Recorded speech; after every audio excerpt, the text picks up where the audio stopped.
Добро. Кој го создал Бог? Тоа е прашање кое децата го поставуваат многу често, но не само децата, го поставуваат луѓето, особено атеистите. И е типично човечко прашање, зашто човекот живее, тој прво е создадено битие, тоа е резултат на некакви процеси, на некакви причини кои доведуваат до доаѓањето во постоење на човекот, на секој еден од нас, а и живееме во еден свет кој е создаден. Се околу нас е причина од нешто. За се да постои, треба да се исполнуваат многу фактори, многу процеси, за да остане било што во живот, едно дрво, едно растение, еден домат, живот на човек. Се тоа е последица на многу процеси, на многу фактори. Бидејќи сите сме, целиот овој свет е облигаторен. Треба да бидат исполнати многу услови, бидејќи се е конечно, ултимативно и се е резултат на причински последични односи. Ние природно и програмирани сме така да размислуваме и тоа наше размислување го проектираме и на Бог. И затоа го поставуваме прашањето, кој е причината или од каде доаѓа Бог? Кој го создал Бог? Псалмистот во 90 псалм вели, дури уште пред да се појават горите и пред создавањето на земјата и на вселената, од секогаш и за секогаш ти си Бог. Така да најкраткиот и неточниот одговор е дека Бог не е создаден, туку тој од секогаш постоел. Бог не е производно битие, туку тој суштества сам по себе си. Тој не е облигаторен, тој не зависи од околности, од услови. За неговото постојање не треба да се исполнуваат фактори, туку тој си постои самиот од себе си. И тоа е всушност суштината, тоа е по дефиниција божеството. Тоа е само постоечки, само екзистирачки. И затоа и нема почеток и нема ни крај. Зашто во неговото, тој од самиот себе си постои, не од надворешни околности, и бидејќи самиот себе постои, тој може вечно да постои. Зашто се што зависи од надворешно, тоа надворешно кога ќе прекинува и постоењето на зависното битие. Независното битие си постои едноставно самиот од себе. Тешко ние да го сватиме, зашто ние живееме во свет кој е програмиран, кој е така да кажеме, во кој кодирани се условите за кои треба да се исполнат за постојање и не можеме да сватиме како може Бог да постои самиот од себе си. Таков е Бог. И кога Христос овдека ќе видиме, ќе каже јас сум, тој мисли на тоа. Јас сум, или сега во нашиот текст пише јас постојам, меѓутоа буквалниот текст е јас сум уште пред да се роди Авраам. И со тоа тој не сака да каже дека постои пред Авраам, зашто и ангелите постојат пред Авраам. Говори за неговото вечно постоење. Тоест, во својата суштина Исус Христос е Бог, само постоечки Бог. Сам од себе постои. И тоа е многу важно. На крајот е како последно нешто кажано во таа долга дискусија со фарисеите, бидејќи дава еден печат, една гаранција на се што е кажано до тој момент. Дека тоа што е кажано е апсолутна вистина. И оние кои веруваат во него можат да бидат сигурни во кажаното, зашто е резултат, кажаното, словото што е произнесено е од еден кој постои самиот од себе и тоа има вечна вредност, не се губи, не може да престане, нема крај. И тоа е сигурност, апсолутната сигурност. Можеме целосно да му се довериме. Како што кажа, таа изјава Христова, јас сум, уште пред да биде роден Авраам, е на крајот на 8 глава, која заедно со 7 глава давате на целина за неговата така полемика со фарисеите околу празникот или малку после празникот шатори. Во 8 глава одделивме само на 8 глава до сега 5-ова 6-та проповед, последна. Основната идеја, основната изјава на Христос е јас сум светлината на светот.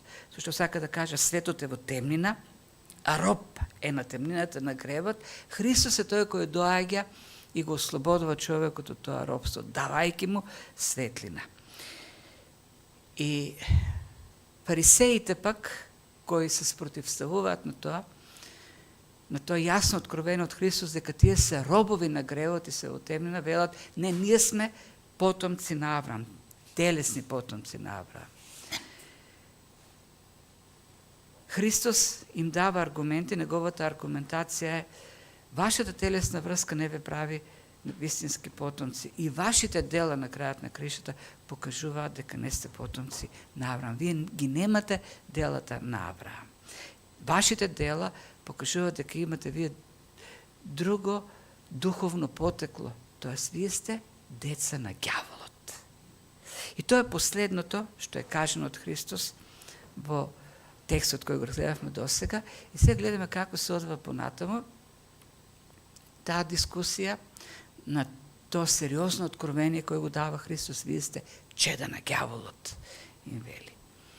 И овој текст, покрај тоа што ќе го видиме Христос како ултимативниот Бог, самопостечкиот, и една друга линија може да проследиме која е очигледна во целата таа дискусија, меѓутоа најјасна е на крајот, кога веќе фарисеите остануваат без аргументи.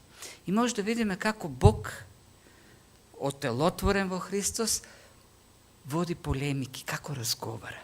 А како разговара човекот? И тоа е таа јасна, тоа е големата разлика. Како Бог и од што Бог е воден во разговорите, а како луѓето спорат. И кога луѓето спорат, дребна вистина дека кога во споровите човек ги губи аргументите, почнува, како што вели Цицерон, кога ги губиш аргументите, почнуваш да го напаѓаш лично соговорникот, нели што вика ad hominem, напад. И тоа стана многу јасно овде. Веќе на крајот, секоја реакција на фарисеите е напад на личноста на Христос без никаква аргументација, зашто целосно стануваат без аргументи. Има такава една шега за постар адвокат кој учи помлад адвокат. И му вели: ако законот е на твоја страна, користи го законот. А ако фактите, доказите се на твоја страна, користи ги доказите. И помладиот рекол: ако ниту едното, ниту другото не е на моја страна, тогаш што да правам? Па напаѓа го другиот адвокат. Дискредитирај го. Тоа е начинот што треба да се користи. И нешто слично прават овде овие фарисеи. Го напаѓаат Христос и кој Христос им вели: вие вашите дела, вашиот живот, вашиот однос кон Бог покажува дека сте во темнина, робови на гревот, чеда на ѓаволот. И тие како одговараат на тоа? Му велат: ти си самарјанин. Не зборуваме ли право дека ти си самарјанин? Ова обвинување на Христос, кон Христос дадено е многу, тоа е најдолното што може да, најпонижувачкото. И она што ќе го додадат после тоа, после ова. Второто. Со други, ова го користат тие како еден вид прекар, како она набредлив прекар. И тоа пак открива нешто за нашата природа, какви сме ние, дека навистина сме робови на темнината, зашто обично прекарите што ги прилепуваме кон луѓето се токму такви, се навредливи, смешни, го покажуваат негативното. Не, јас не познавам, сите сме имали прекари, како деца ни давале, прекар кој што ќе го покаже она доброто, позитивното. Напротив, прекарите се такви навредливи, понижувачки, или ќоравиот, или куциот, или глупавиот, или нослестиот, ушлестиот. Такви се. Зашто и откриваат човечката природа, какви сме ние. И тоа е, и кога дебатираме и ќе останаме без аргументи, ние повторно ги користиме тие средства кои пак се резултат на природа. Зато треба да внимаваме кога користиме прекари кон луѓето.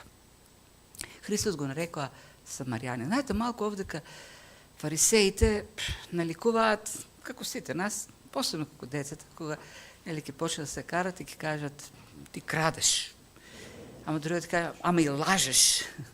И на крајот, ама имаш и вошки, ама и редиш, колку што може повеќе и да го дискредитираш. Ја почнав тоа самарјан. Ама кога велат самарјан, тие вклучуваат многу работи во тоа. Пред тоа кажа, ние сме чеда Авраамови, не сме деца на блудство, ние сме со сите нишани чисти јудеи. Ние, ако ни се земе, нели се направи генетска проба, се дека ние сме чисти, најчистите деца на Авраам. Додека самарјаните, тие се мелези, тие се чеда на блудството, тие се јудеи кои се помешале со други народи. Со други зборови велат, ти си мелес, ти не си како нас чист. И не само тоа, самарјаните се еретици, тие го променија словото. Тие се откажаа од вистинското слово. Така да ти си и мелес, ти си и еретик. И на крајот, бидејќи самарјаните пак ги негираат јудеите, им велат, не, вие сте деца на Каин, не сте деца на Сит. Не, тој спор, меѓусебно етнички спор. Евреите велат, ние сме чистите евреи, јудеите, самарјаните велат, не е точно, вие сте го изопачили словото, вие сте деца на Каин, а таткото на Каин е ѓаволот. И самарјаните велат на евреите, вие сте деца на ѓаволот. И сега стигнуваат на крајот со тоа етикетирање, ти си самарјанин, ти си мелес, ти си еретик и ти си предавник. Ти застануваш на страната на самарјаните, кои велат дека ние не сме вистинските евреи. И тука таа стара поделба древна на патриоти и предавници. Ние сме патриотите, ти си предавникот, зашто ти застапуваш линија на самарјаните кои велат дека ние сме деца на ѓаволот. Употребуваат многу екстремен напад врз Христос. И то не е доволно, и за да така го довршат некако, додаваат и има зол дух во тебе. И се, кога ќе се каже зол дух, и тоа го гледаме потоа и понатаму, сега веќе се докаже дека има зол дух. Зол дух, тоа не треба веднаш да ни биде во главата човек што како што се оние јасни манифестации на обседнатост, кои, например, се лигаваат, па се тепат во Новиот Завет. Кога се каже зол дух во древноста, се има предвид психички пореметувања. Имаш фикс идеи, шизофрении, ти се замислуваш за неј. Ти си луд, ти си за бардовци. Ако треба современо некако да го преведеме. Ти си предавник, еретик, ама зошто е сето тоа? Зошто ти си шекнат. Ти си за бардовци. Го пракет во лудница. Па и нели во еден момент и неговите блиски ќе дојдат да си го приверат, зашто тој има зол дух, зашто е луд. Духовите предизвикуваат лудило. Тоа е идејата. Ушто една комшика ме праќа постојано да се земам упат за бардовци. Ама викам и таму тешко се влегува, ќе ми дадат ли упат. Да, треба и за тоа врски да влезеш во бардовци. Така, тоа се навредите, ад хоминем навредите што му ги опатуваат овие самарјани. Лажеш, крадеш, имаш вошки, да редат. И понатаму ќе видиме продолжуваат да редат. Без никаков аргумент меѓу другото. Зошто окажуваме тоа? Не за да се смееме на фарисеите, тоа е нашата природа, за разлика од Христовата природа. Како одговара Христос на еден таков многу сериозен напад? Тој ќе им каже, нема зол дух во мене. Нема да им каже, ама вие па имат, ама вие сте не бањати, или не знам како тамо ќе продолжи. Ако јас имам вошки. Не, во мене нема зол дух. Туку го почитувам својот Отец, а вие ме безчестите. Не, јас не барам своја слава, има друг што ја бара и што ќе суди. Само кажува, не се занимава со тоа самарјанин, воопшто не се занимава, само вели, не сум луд, зашто лудилото е причината на крајот на криштата, според. Не сум јас луд.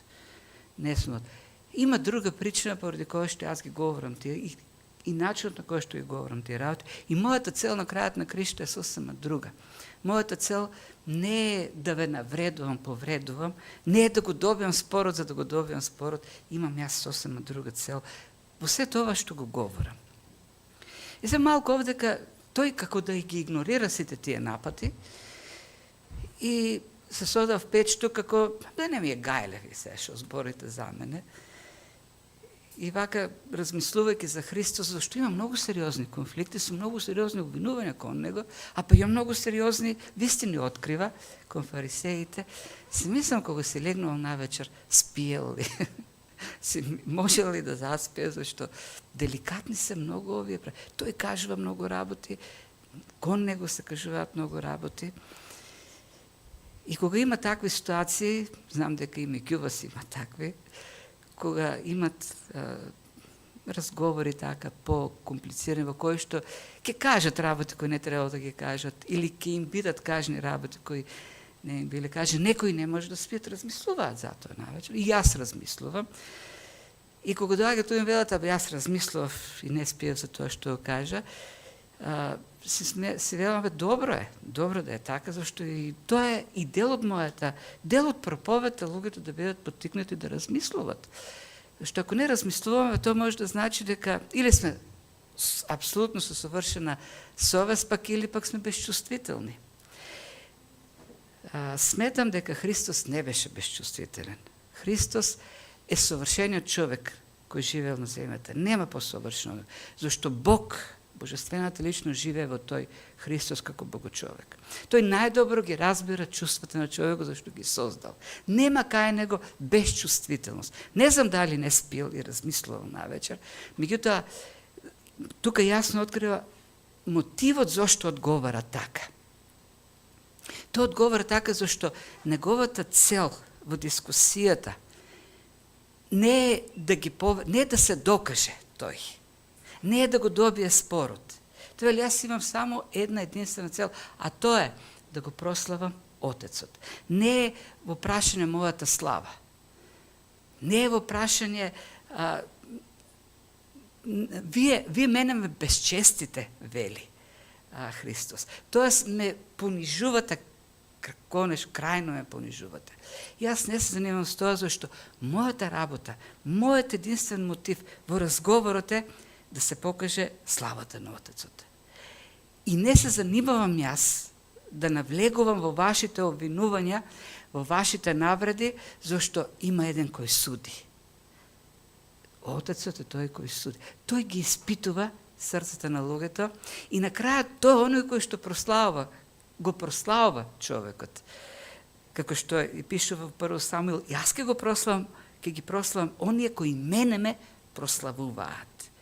Тоа е вистината која Христос, по таа негова богочовечка природа, ја открива. Јас не се прославам, јас не дојдов да се прославам. И затоа јас не се ангажирам на тој начин во тој спор, зашто целта на крајот не е јас да докажам и да бидам истигнат во вашите очи, да кажам колку вие не сте во право. Не, друга е целта. Отецот да биде прославен, а тој, нели, ги суди. Тој суди во... Затоа, она што се забележува во тие многу жестоки спорови. Знаете, Христос останува многу спокоен, навистина, и во тие спорови навредите кон него се многу така екстремни, а тој возвраќа само со вистина. Некако како од Борјан кога го читаше текстот, го читаше како во школа, така литературно, како има прашалник, во прашална форма на крајот да заврши. Не верувам дека фарисеите така зборве, знаејќи го Блискиот исток и менталитетот на луѓето таму, тоа вели викања. И кога навредувале, тие вложувале децибели за да навредат, а не така, ти имаш зол дух во тебе? Не. Да, го пракеле во Бартовци. Не се шегувам. Што сакам да кажем, дека Христос не влегува на тој начин во спорот. Зошто? Зашто целта на фарисеите е да се докажат. Целта на фарисеите е тие да се издигнат. А целта на Христос сосема друга. Ке видим понатам, тој каже много ясно. Целта е вистината да се открие. Целта, јас ако кажам нешто поинаку, ќе лажам. Јас ако не го кажам тоа, ќе лажам. И Водо ми каже, и ќе видам лаж го како вас. Зашто прави контраст, не како наврада, туку да каже вистината. Така, тоа е, нели.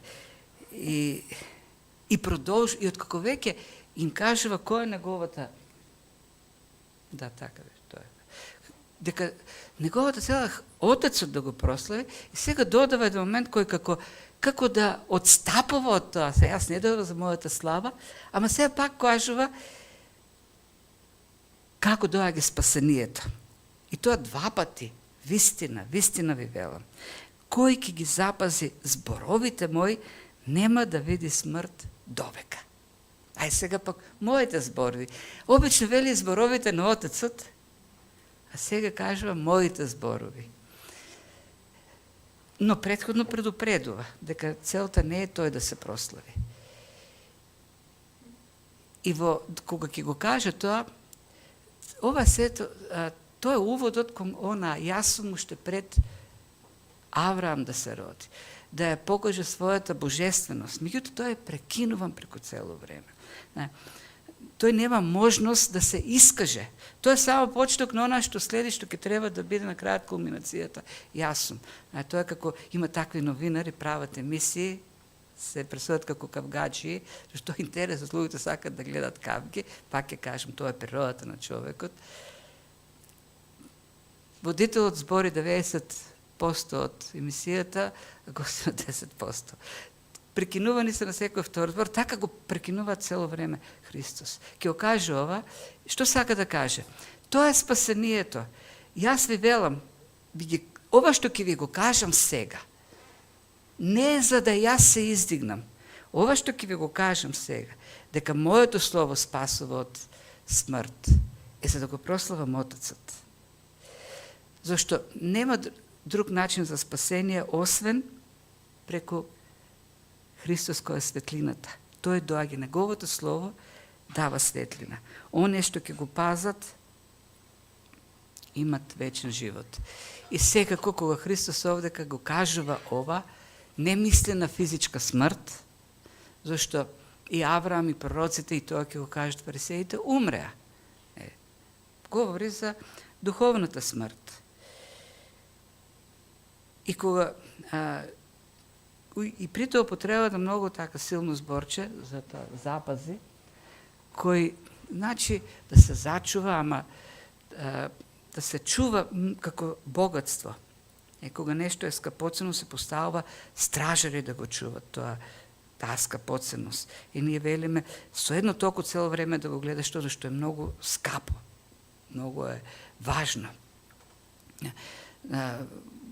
Во банките има камери, има стражари, чуваат, зашто има таму богатство.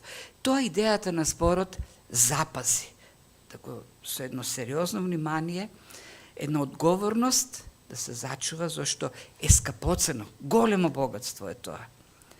Или Калвин во овој контекст пишува, Христос им ветува вечен живот на своите ученици, но бар ученици кои нема само да кимаат со главата како ослиња, туку го чуваат неговото слово како најголемото богатство. Го чуваат. Под стража. Го осигуруват тоа богатство.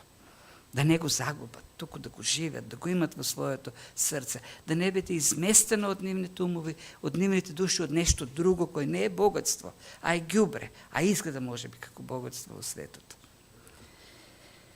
И кога Христос сега во еден таков момент, кога е обвинет дека е луд, дека е самарјанин, им го кажува ова.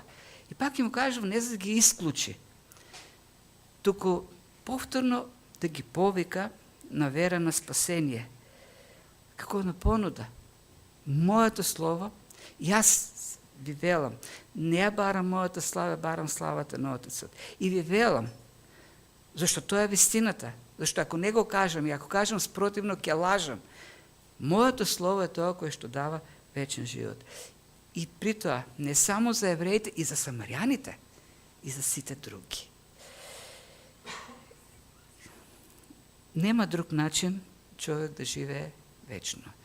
Вчера видов информација за двајца луѓе што ги познавам починале. Двајца се млади, мислам на 60 години. Едниот е Павле Цеков, еден голем служител на Божјото царство, еден човек кој што ја представуваше Македонија во Европа, во целиот свет на најдобар можен начин, Божи човек. Слава му на Бог за таков посветен човек. Почнал, мисля дека е постар само 62 години. Се за некој кој ќе се каже 62, но навистина млад човек. И еден друг, Влади Балевски од Софија, кој исто така, може би помлад, исто почна после на долга борба со болест. И тие се тие неизбежни ситуации во животот, зашто ние сме времени на оваа земја, но втората смрт е поважната. Избавувањето од неа. Христос вели, од таа втора смрт нема избавување без посветеност, без човек да се предаде на Христос живото слово и да го живее тоа единство со него секојдневно со Христос во себе. Понатамо тој ќе обясни својата власт да даде такво ветување, да даде такво откровение. Зашто ова е многу силно. До тој момент тој се објавуваше како светлина на светот, како ги покануваше жива вода, лепна живот, така натаму. Меѓутоа, од тука натаму тој кажа апсолутни вистини, кои го ствртуваат вниманието исклучително кон него и тоа пак не за тој да биде нешто големо туку, да биде прославен Бог.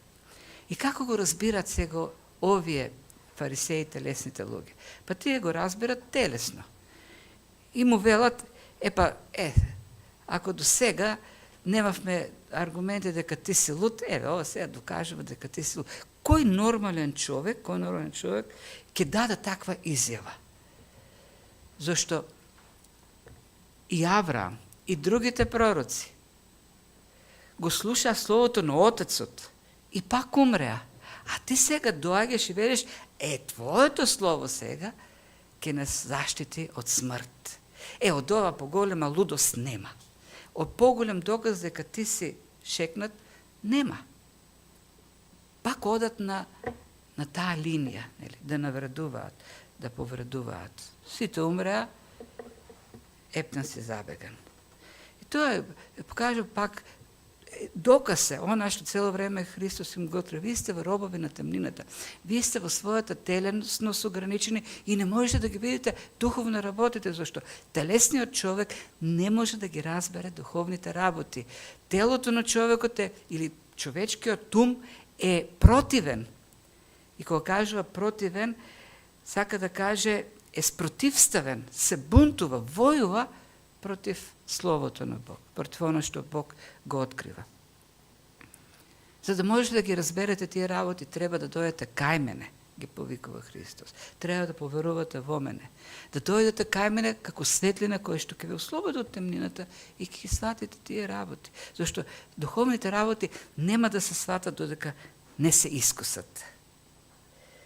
Или тука сега ќе вклучам нешто за квакерите,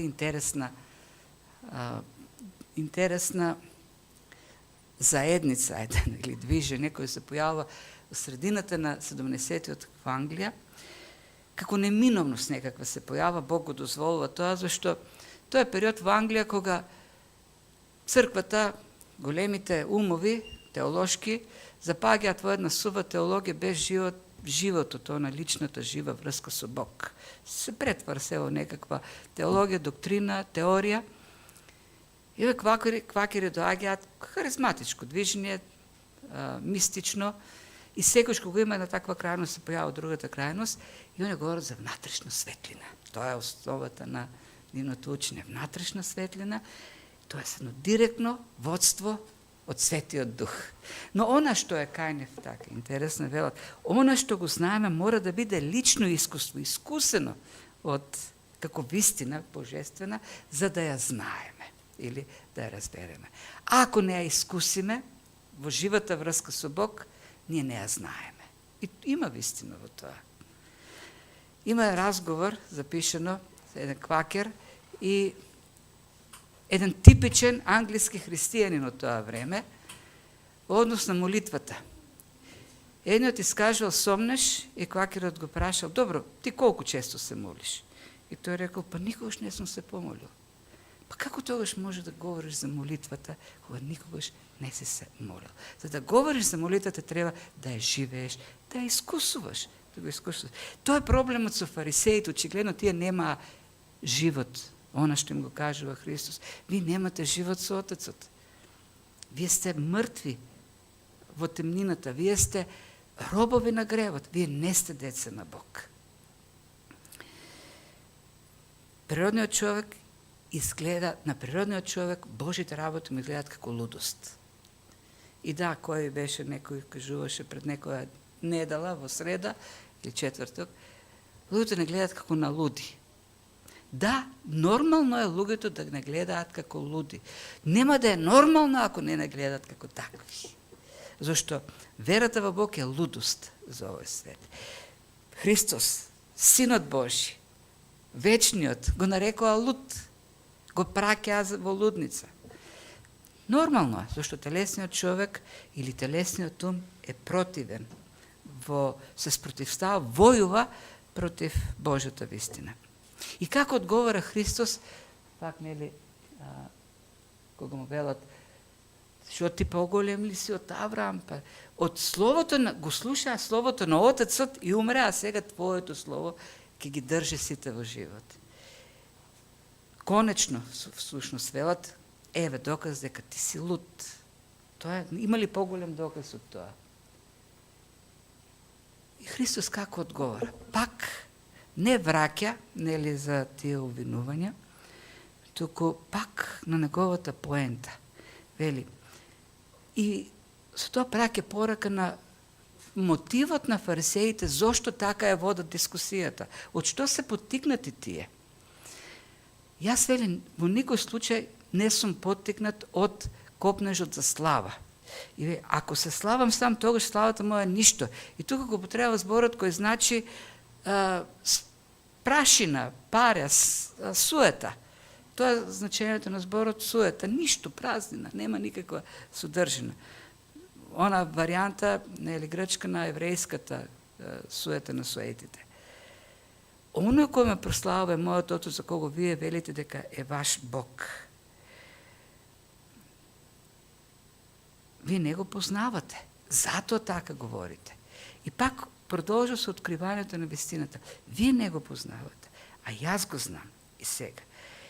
И ако кажам дека не го познавам, ќе бидам лажко. Зашто вие велите дека го познавате, а не го познавате и лажете. Затоа, всушност, јас ги кажувам работите и тоа мојот мотив. Единствениот мотив е да се објави вистината, зашто инако ќе бидам лажго ако не објавам вистината. А Христос во крајен случај објавува вистината зашто е човеколюбец, не зашто сака да ги навреди чувствата на луѓето. Христос ги разбира чувствата на луѓето, но за да ги допре, да ги поттикне, да ги привлече, да дојдат кај него за спасение. Тоа е повикот овдека, за спасение. Христос во никој случај не ја води дебатата тој да се прослави. Цело време тоа го говори. Не сум воден од суета. Не сум воден од, нели, желбата за празна слава. Напротив, цело време сум воден од природата на Бог која е вистина. Едноставно не може да биде поинаку. Бог не може поинаку да дебатира, освен единствено со вистина. И нема Бог друг мотив, освен да ја објавува вистината. И тоа за да го осветли човекот со таа вистина. И тоа е највозвишениот пример за љубов, кажување на вистината.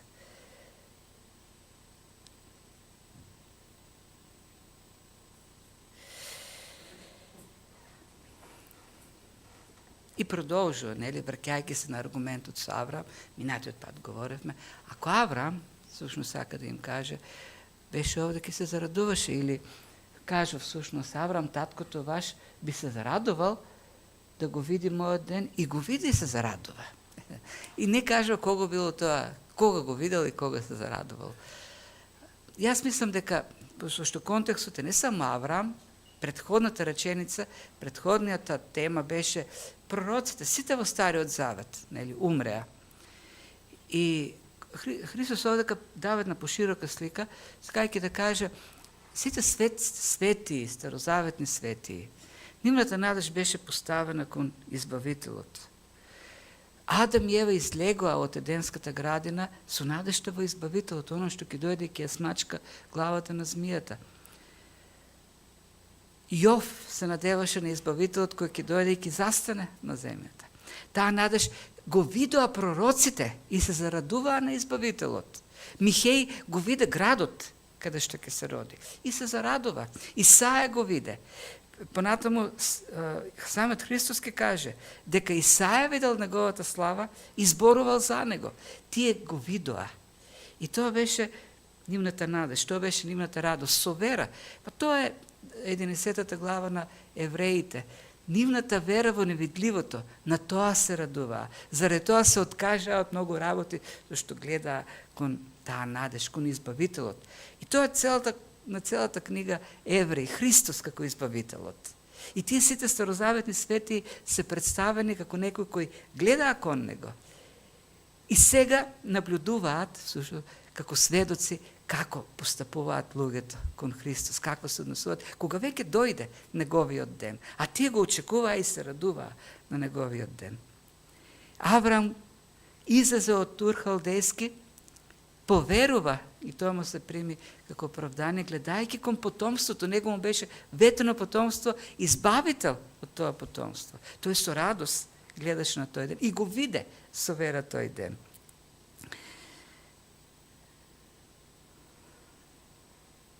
Ако вие сте потомци на Авраам, сега кога тој ден Господов се остварува, вие ќе се радувавте. Но тоа пак покажува дека не сте деца Авраамови. И евреите пак чисто телесно ќе му кажат, пак со наврада. Повторно она лична напада, ад хоминем, и ние така телесно гледаме на работите и се постават такви прашања, зашто фарисеите го споредуваат со 50 годишен човек. Всушност не го споредуваат со 50 годишен човек. Велат, ти ни 50 години немаш, а претендираш дека си го видел Авраам. И сега тука некои прашуваат, добро, да може би навистина бил 50, а не 30 години, а некој велат, може би изгледал, зашто бил многу измачен, истоштен од службата, па зато изгледал 50 години. Не. Фарисеите сака да кажат, ти воопшто не си достоен да дискутира, зашто немаш соодветната возраст на зрел човек за во тоа време. Ти дури ни 50 години немаш. Ти си некој си таму што вчера се појави и излезе во јавноста, а се мериш со Авраам, оно што пред 2000 години живеел. Така да ја покажува таа нели апсолутност во времето.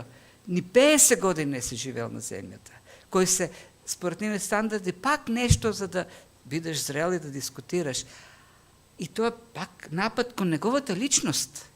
Не си достоен да збориш, а се мериш со Авраам, тврдиш дека се Авраам.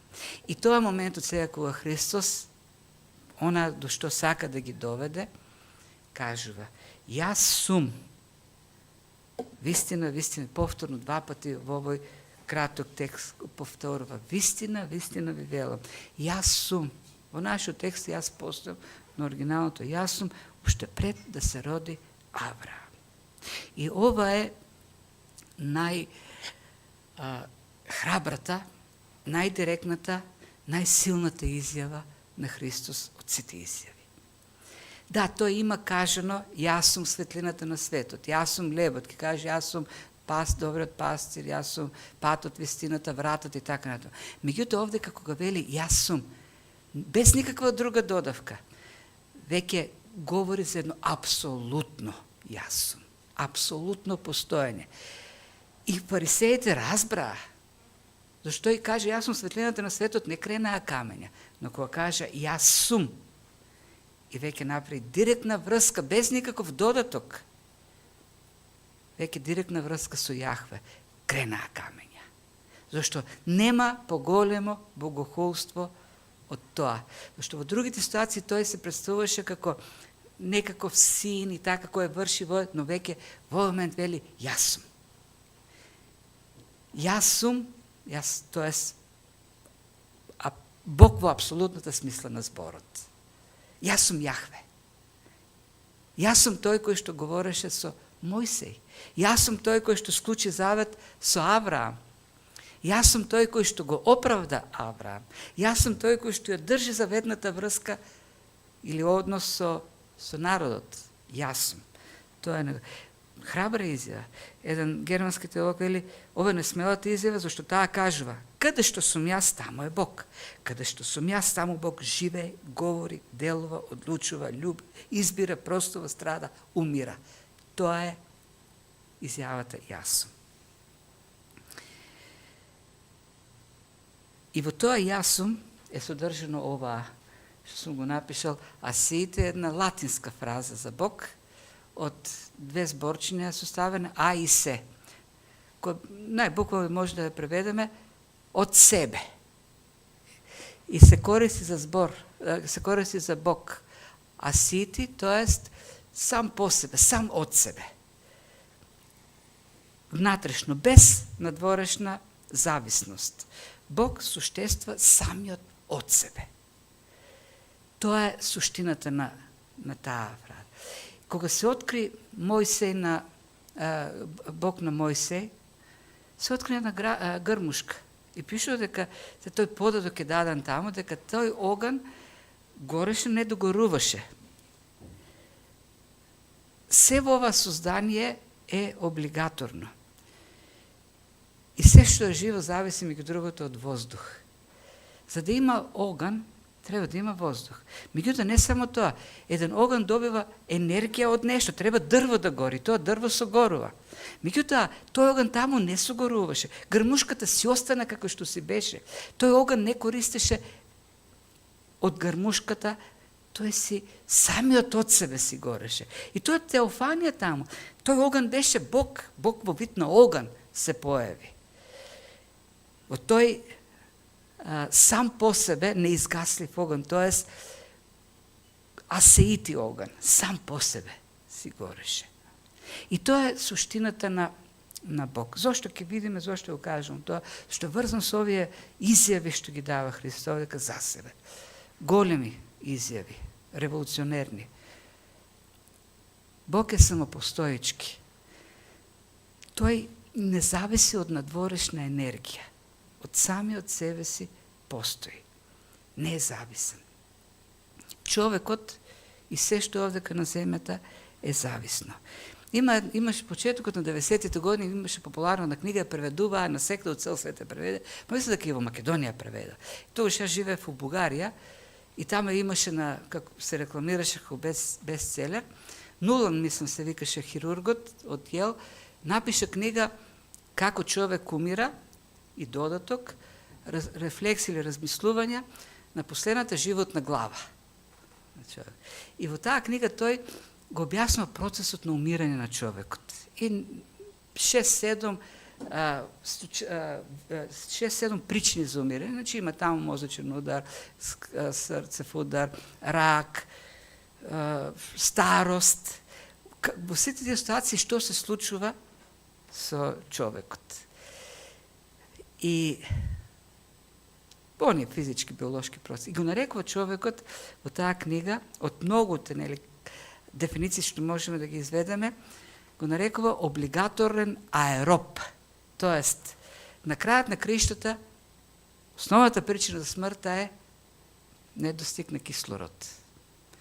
Зашто човек може да не јаде долго време. Во организмот има храна и ќе се храни организмот. Може да не пие, зашто има течности. Но ако остане неколку минути без воздух, мозокот умири. Зато го нарекува облигаторен аероб. Мора да има воздух. И не само воздух, многу други работи мора да има човек, зашто е зависен. Тоа е разликата меѓу Бог и човекот. Бог е зависен, Бог може да прави планови. не само с неговиот живот што е зависен, за да се одржува живот, мора прво Бог да му даде живот, жива душа, и потоа се друго што е неопходно да се одржува таа жива душа. Меѓутоа и плановите за да ги остварува. Еден куп услови мора да се остваруваат. Ако некој навлезе во тоа и крај, не се остварува. Тоа што го планира не може да го оствари. На крајот на краишта Бог е тој кој што е како се самопостоечки, не е зависен од ништо. И кога Бог ќе реши да направи нешто, тоа нешто не може никој да го наруши, никој да го попречи, зашто неговите дејства, неговото постоење не е зависно од ништо надворешно. И кога Христос вели овдека, кој го чува моето слово ќе живее до века, тоа е вистина и вистина. Зашто тој не е облигаторен, зашто тој не зависи од ништо друго. Внатрешно во неговата суштина се сите тие капацитети, ресурси, способности. И затоа ние како Бог, како зависни суштества, единствено за него можеме да се држиме, за да имаме некаква сигурност во животот. Без тоа нема сигурност. Мекчен го спомнам честопати, Роберт Мекчен, кој умрел млад, меѓутоа неговиот брат умрел уште помлад. И основите на верата, туку голем придонес за неговата вера има неговиот постар брат, и кога починал брат му, тогаш поверувал Мекчен. И после 10 година пишува, вели, пред 10 години го загубив мојот брат, мојот сакан, мил брат, и почнав да барам брат што никогаш не умира. И го најдов Христос. Е тоа е. Зашто се околу нас пропаѓа, уништува, зависно е.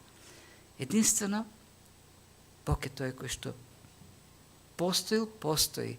Постои, едноставно постои, суштествува и води, раководи, диригира и остварува својата воља.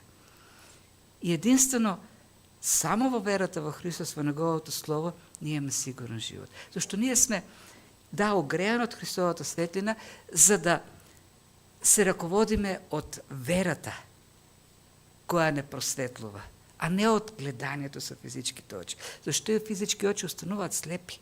Да, гледаат, ама колку гледаат? Гледат околности, но не може да ги видат нештата зад околностите. Тие очи не можат да видат што ќе се случи после 50 метри одење по улицата. Единствено откровение што го имаме е она што Христос не го дава, ветување што се сигурни. И Бог кој е слободен, так, најслободниот од сите, бидејќи од никој од ништо не зависи, во едно нешто е ограничен, така условно можеме да кажеме. Секој ќе говори вистината. И кога Христос вели моето слово, ако го чувате ќе бидете живи, тоа се остварува, зашто тој не лаже. Тој секогаш ќе говори само вистината. Ако кажам нешто друго, ќе излажам. Ја кажа вистината и си стои до зборот. Она што тој го кажува, тој го извршува. И затоа можеме да бидеме сигурни во овој непостојан живот, несигурен живот. Не постои друга сигурност. И кога го кажа тоа Христос, кренаа камења. Сакаат да го убијат. И пишува Христос, Христос им понуди спасение, светлина, тие посакаат да живеат во темнината. И пишува Христос се сокри. И нема можеа ништо. Излезе од храмот. И тука тој збор крипто, кој значи се сокри, тоа го снема. Не се гледаше. Си помина и никој нема можеше ништо. Зашто не беше дошол на неговиот час. Уште многу работа има во Евангелието според Јован, што гледаме кога требаше да ги направи конечно, да отиде на крстот. И тоа е големо охрабрување за нас, зашто како што Христос се сокри, се криптираше, така и нас не криптира додека не дојде часот. Витфилд, мислам, беше како ние сме бесмртни, додека имаме работа на земјата. Има еден англиски пуритан, тој е презбитеријанин, и он е пуританин, да. Џон Флавел, кој има напишана книга за Божјото провидение, или буквално беше тајната на провиденците или тајната на промислата. И таму раскажува за еден колку Божјата промисла, како може човек Бог да сокрие човек, да го криптира, како тука. Некој од француските хугеноти бегал во време на гонењата од оние што го гонеле и бегајки, решил да се сокрие зад една пајажина. И таа пајажина била толку густа што не може да го видат. И заклучокот на Флавел е Бог може да прати и голема риба, како што беше во случајот со Јона, а може да мален инсект како пајак да го употреби за да направи заштита за неговиот човек. Тоа е охрабрувањето овде, дека Бог се сокрие и нас ке не сокрие. Тогаш кога треба да не сокрие. Но има едно многу посилно предупредување кој мислам дека е многу поважно од духовна природа. С кој се сокри? Се сокри светлината. Во таа темнина во која што живеа, светлината им се тргна. И тоа е страшното. Страшно е кога ќе побегне, ќе се сокрие животот, светлината, спасението. Во таа долга дебата фарисеите реагираа така што сакаа да ја убијат светлината и светлината се сокри. Тоа е тажното. Тажното е кога Бог не повикува, не огрева, а ние избираме да одиме во темнината. И тоа не продолжува вечно, да не ќе се сокрие. Затоа предупредувањето е Словото те кани, кога Христос те кани, да дојдеш кај Него. И ако дојдеш, тој ќе те прифати. Ако го бараш, ќе го најдеш. Да го бараш, да дојдеш со вера, зашто само во Него има спасение. А оние кои што го познаваат, оние кои што живеат во единство, треба да го чуват како скапоценност Неговото Слово, да го живеат секојдневно, да го имат во своите мисли, како зеницата во окото, во своите срца и да го живеат. Да го живеат, зашто без Него има само несигурност и темнина. Ние сме едноставно зависни. Неколку минути без воздух да останеме, умираме. И така, Христос светува, и тука стигнуваме сега до Господната трпеза. Првиот ден во месецот, првата недела во месецот, се подстуваме зашто забораваме. Забораваме и после, верувам, попладне пак ќе забораваме, иако ќе се подсетиме сега, ќе забораваме зашто или на што се должиме. Се должиме на Христовата асеитност, тоест на неговото самопостојано и неговата самодоволност, која овозможува тој да ги изврши ветувањата. Бог вети дека ќе го даде својот син. Христос вети во неколку глави порано дека ќе го даде Отецот својот син, за да не биде осуден светот, секој кој верува во него. И тој го изврши тоа. Зошто е Бог кој може да ги изврши своите ветувања, никој не може да му попречи, а уште повеќе сака. Тоа е неговата воля. Зато на тоа ќе се подсетиме ова утро и не само ќе се подсетиме, и ќе се трудиме по неговата благодат да живееме живот што Христос го живееше. Тој ни дава еден многу добар пример. Тоа е вистинскиот начин на живење. Тоа е вистинскиот начин, меѓу другото, и на обштењето еден со друг. Покажувајќи чувствителност, кажувајќи таа вистина, без да ги навредува. Трпејќи ги сите тие навреди на себе, но ниту еден момент не им врати да ги навреди, туку само да им кажува вистината, правејќи контрастите меѓу него и нив. И сега Бојан, ќе го поканам, оддавна не учествувал, да помогне, не е вклучен нели во ова, а ќе има ли... ајде, да се помолиме прво и после ќе делиме. Татко Небесен, ние те благодариме за тие големи вистини кои ти ни ги откриваш и знаеме дека се вистина, бидејќи Твоето Слово е вистина.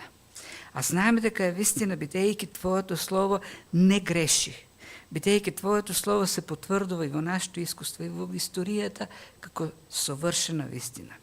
Зашто Ти си совршен, Ти си свет, не зависиш од ништо. И се што зборуваш е вистина. Ти стоиш на Твоето Слово.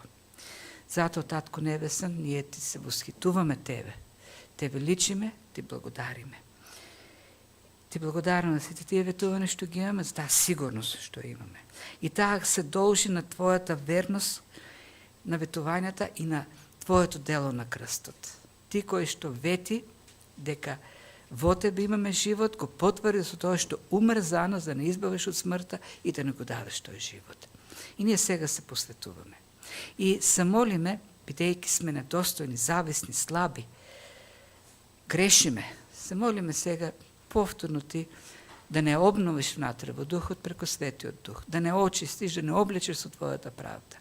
Јас се молам, ако има се уште срце кое е несигурно, а Ти му говориш, поттикни го на решение да исповеда грев.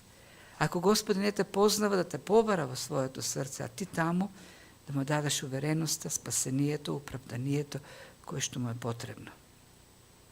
Се молиме, благослови го овој чин и нека, Господи, овој образ на Твојата смрт, на Твоето дело, не подсети, не оживи повторно преку тоа Твое дело, го оживи, Господи, сето она што Ти го направи за нас, да биде наш живот, да го живееме, Господи, тоа што Ти го изврши за нас.